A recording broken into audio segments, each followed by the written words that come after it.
대통령이 길거리에서 서명까지 하면서 총선 분위기 좀 띄우겠다고 안간힘을 쓰고 있습니다.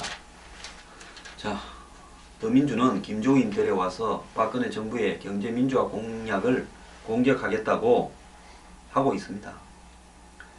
자, 새누리당이요, 지금처럼 이런 상황에서 굉장히 한마디로 신중하게 최선을 다해서 총선에 임해야 됨에도요, 어제 조경태 의원 하나 새누리당으로 아직 정해진 것도 아니지만 올지 모른다고 희희낙낙하고 있고, 오면 또 경선해야 된다고 원칙 이야기하고 있습니다.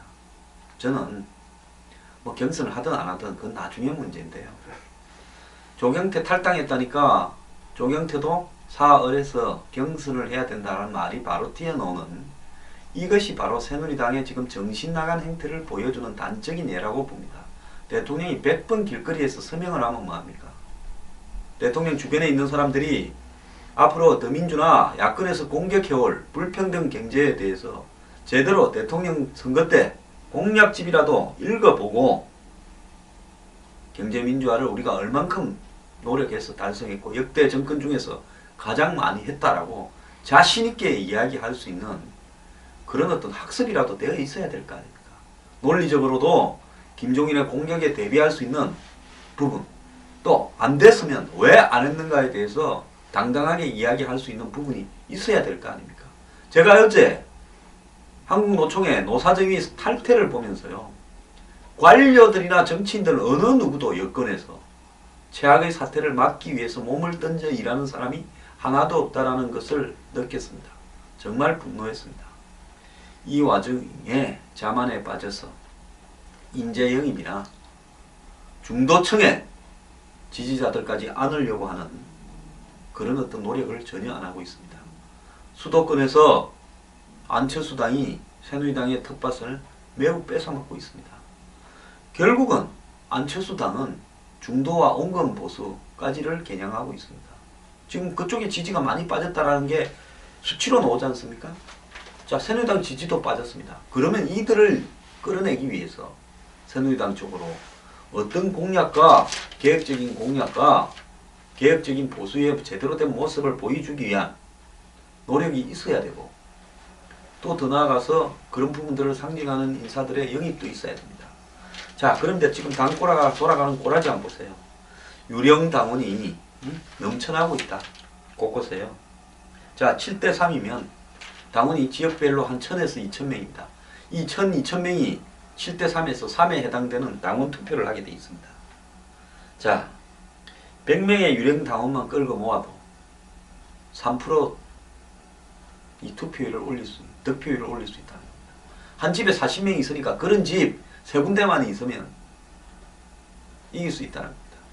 자, 이런 보도가 나왔으면 전 지역구의 전수조사를 통해서 당원들 실제 소재를 확인해야 된다, 이런 거라도 있어야 안 됩니까?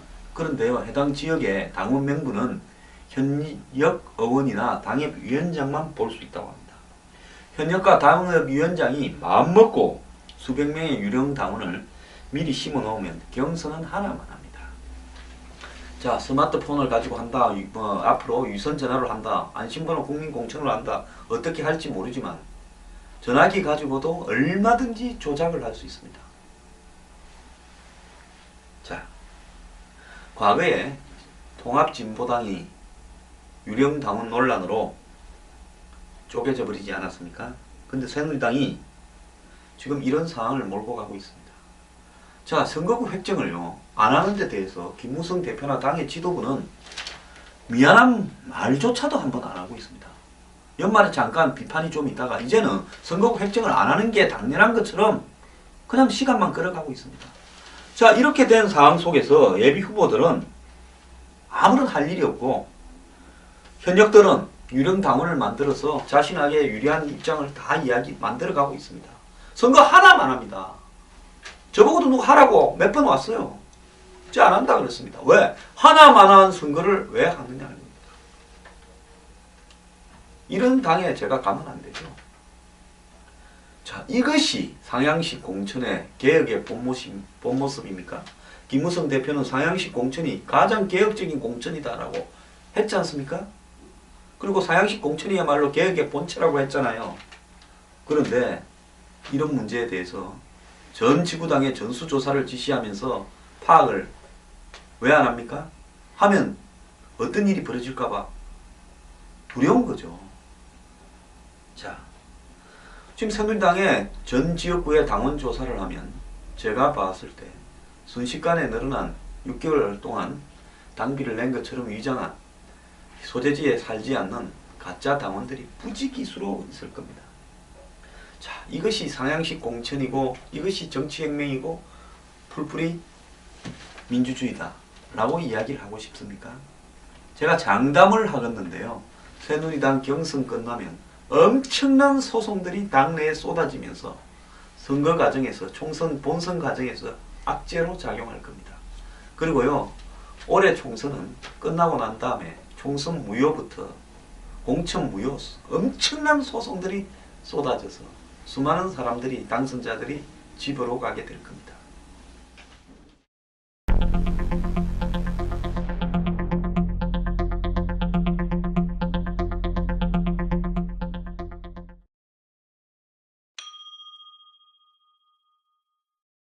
퇴임 이후에 조용히 지내던 이명박 대통령이 총선을 앞두고 대중 강연을 시작했다. 이런 보도가 나왔습니다.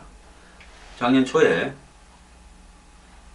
대통령의 시간인가 하는 자서전을 내면서 박근혜 정부와 세게 부딪혔던 이명박 대통령. 그때 뭐 사자방이 특검이 여전히 부패 수사니 하니까 조용해졌습니다. 그러다가 이제 다시 움직이고 있습니다. 22일 경북 경주에서 퇴임 후 첫 특강을 가진다 합니다. 자, 이제 이명박 대통령이 대중을 상대로 강연까지 하면서 정치활동을 재개하는 것이 아니냐라고 예측이 나오고 있습니다. 이명박 대통령은 지난 12월 연말 각종 이 측근들의 행사에 여러 번을 참가했습니다. 그런 다음에 뭐 이 자신과 가까운 전행직 의원 40명과 송년회도 하면서 보다 자신 있고 적극적으로 정치하라는 이야기를 많이 했습니다. 자, 이런 와중에 MB 정권의 고위직을 지냈던 인사 10수명에 대해서 계좌 추적이 있었다라고 하는 보도가 나왔습니다. 검찰은 석유공사 하베스트 인수 과정을 조사하면서 김벽중 청와대 총무기획관의 금융 계좌를 확인했고, 이 과정에서 이 계좌에 입금한 기록이 있는 당시 MB 정권 주요 인사들의 계좌를 확인을 해봤다라고 이야기를 했습니다. 자, 뭐 하베스트 수사하다가 그럴 수 있다고 봅니다. 그리고 또 박근혜 정부에서 MB 정권의 비리를 수사하기 위해서 노력을 많이 했죠. 뭐 그 부분이 나쁘다고는 안 봅니다. 어느 정권이든 전 정권의 부패에 대해서 수사를 했고요. 그것이 정치적 목적이든 보복적 목적이든 어떤 목적이든 저는 부패 수사가 나쁘다고는 전혀 보지 않습니다. 자, 이런 검찰의 해명에도 불구하고 MB 측은 이명박 기념재단을 작년에 만들면서 이명박 정부 장관이나 청와대 수석 비서들이 출연금을 냈는데 그걸 가지고 전부 수십 명의 계좌를 뒤진 것이 말이 되느냐, 이렇게 이야기를 했습니다. 그래서 현 정권이 지난 정권 먼지털이 한 거 아니냐, 이런 이야기를 하는데요. 자,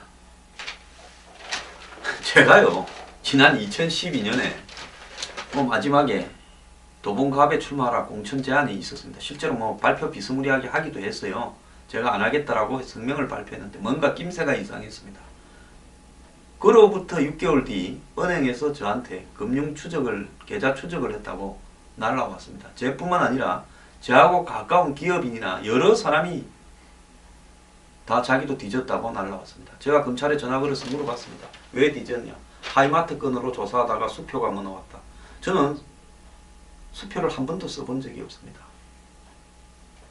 그래서 제가 뭐 당시에 수사 라인에 있는 사람들을 고발했다가 그냥 흐지부지 되었습니다.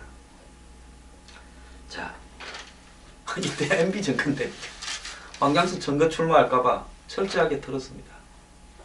자, 자기들이 틀렸다고 주장하는 분, 자기들도 남 틀었습니다.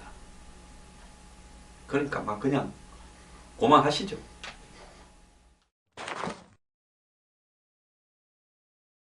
새누리당이요, 현재 국회 사무총장으로 있는 박형준 국회 사무총장에 대해서 입장 표명을 공개적으로 요구했습니다. 뭔 입장 표명이냐고요? 안철수 국민의당에서 현 국회의장 밑에 사무총장으로 있는, 즉 국회 실무를 다 총괄하는 장관급 직입니다. 매우 높은 고위직이고요.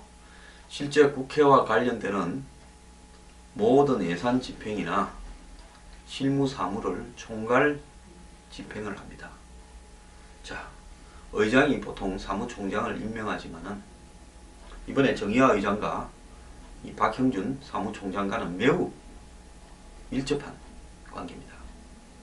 옛날에는 보면 의장이 정권의 부탁을 받아서 보통 임명을 하는데, 이번에는 개인끼리 매우 밀접한 사람이 사무총장이 되었습니다. 정의화 의장이 뭐 청와대나 여당에서 부탁한다고 그 사람 사무총장 시켜줄 게 아니죠.